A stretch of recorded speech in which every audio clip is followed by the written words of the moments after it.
The Spectrum was scouting out, keeping a close eye on the palace. An attack was expected tonight, and his crossbow was at his side ready for it. Barely noticeable, there was a group of shady people in cloaks, moving and hiding from shady spot to shady spot. He took aim with his crossbow and fired.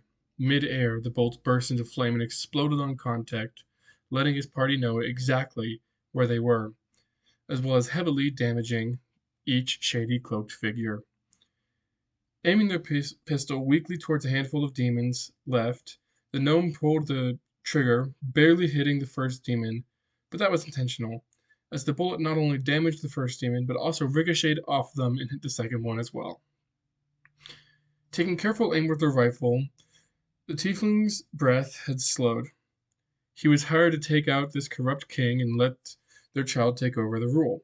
He carefully watched as the king got into a room alone through a window, and he took a deep breath before pulling the trigger, the bullet gathering energy and landing a brutal shot on the king's head, killing them instantly.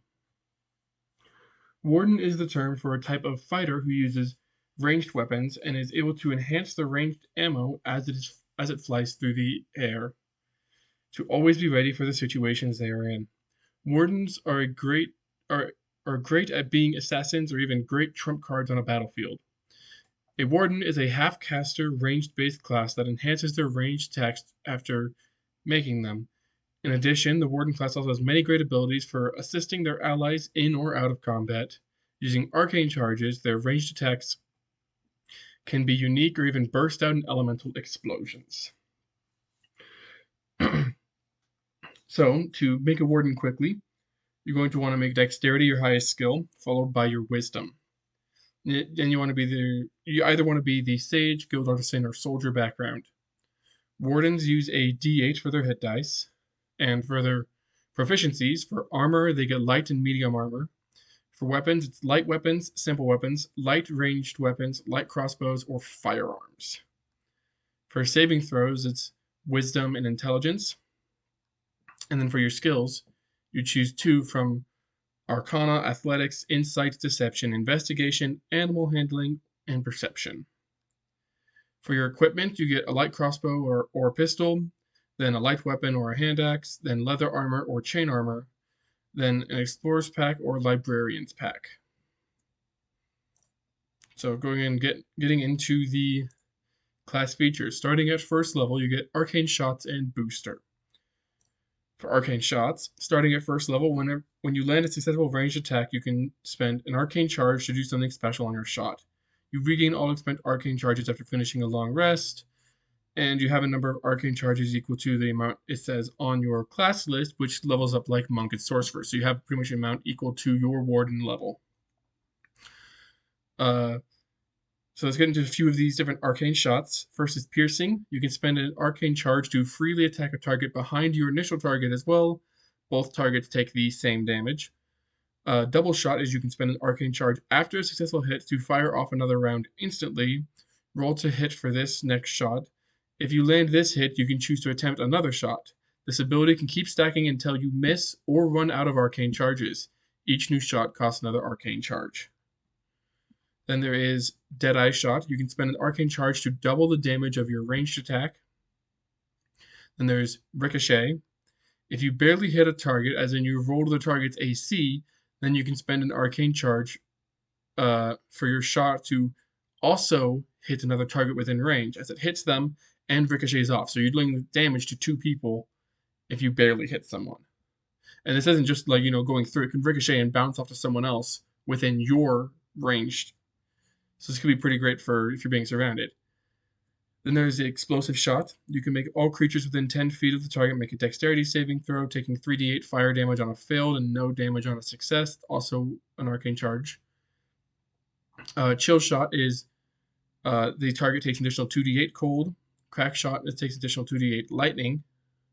Chaos burst is 3d6 of a random damage type, and you roll on the enchant table that the gambler has. And there is stunning daze, which on a hit, the target must make a Constitution save. The DC is 8 plus your proficiency plus your wisdom. On a failure, the target is stunned until the beginning of your next turn. And there's brutal shot at the cost of 6 arcane charges, you can force your target to make a con save. On a failure, the target is reduced to 0 hit points.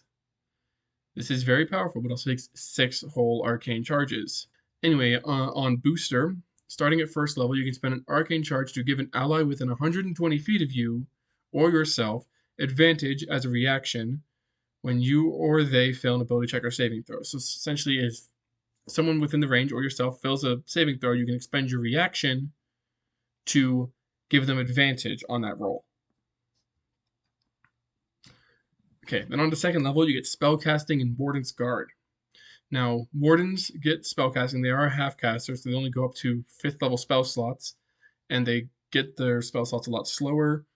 A Warden is a Wisdom caster.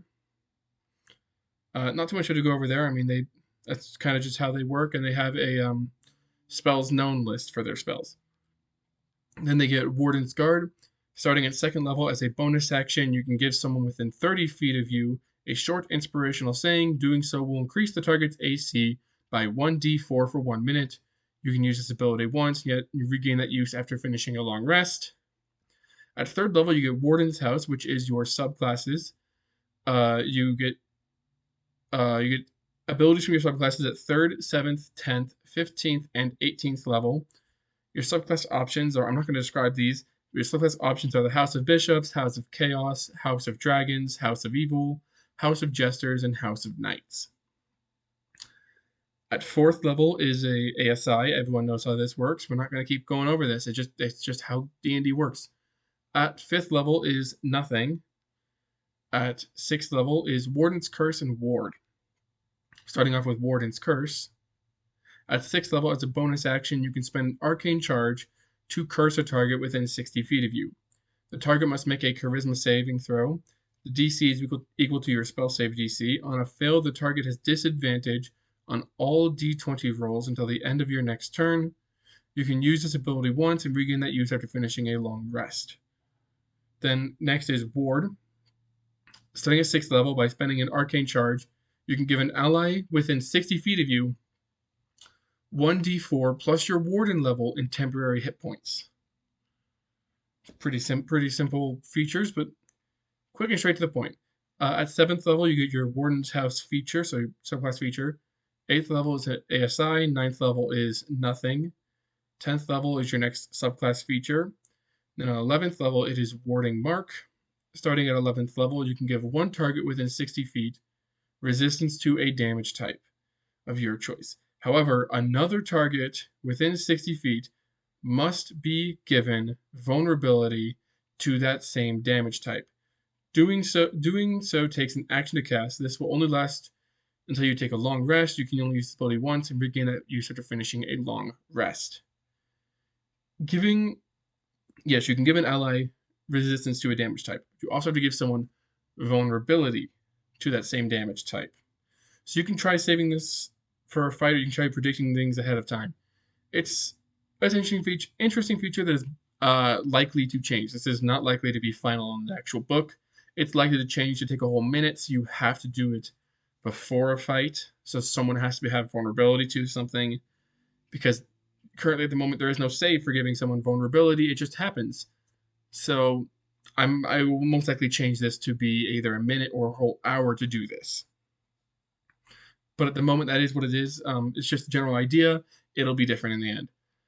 12th level is another ASI. At 13th level is Slog. Starting at 13th level, you can force a target to make a charisma save.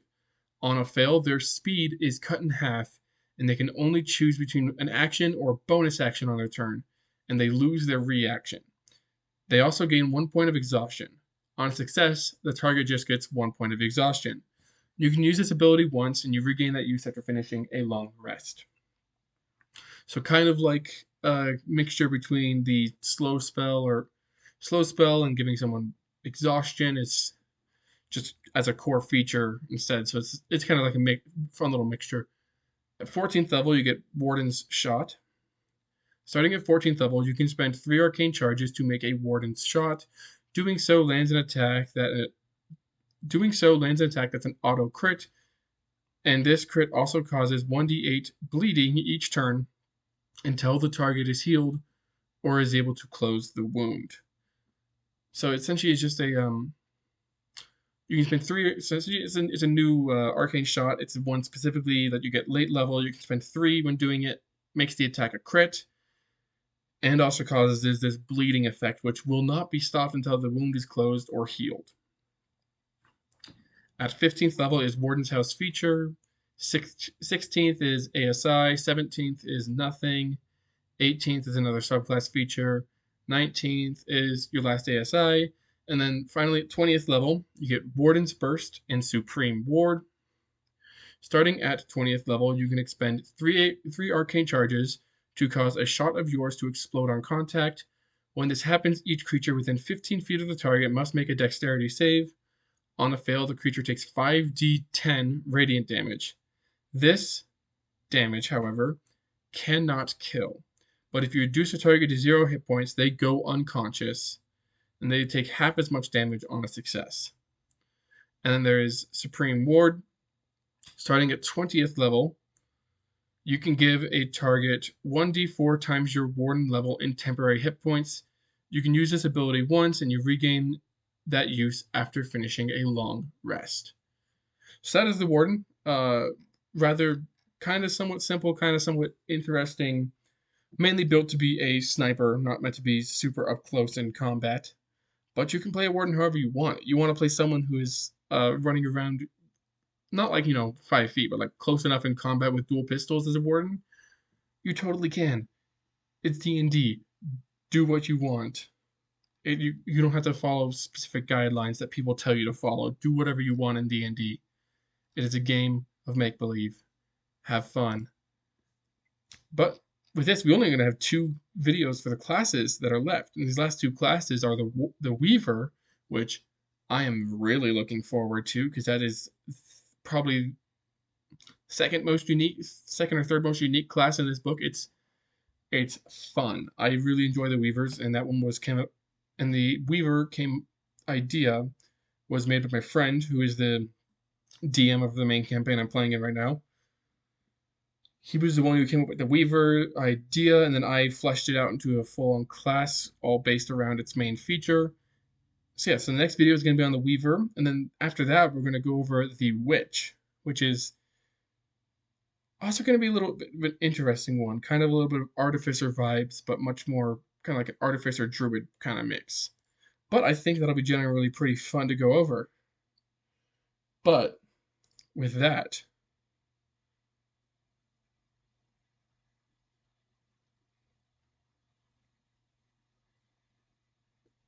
that was an awkward pause.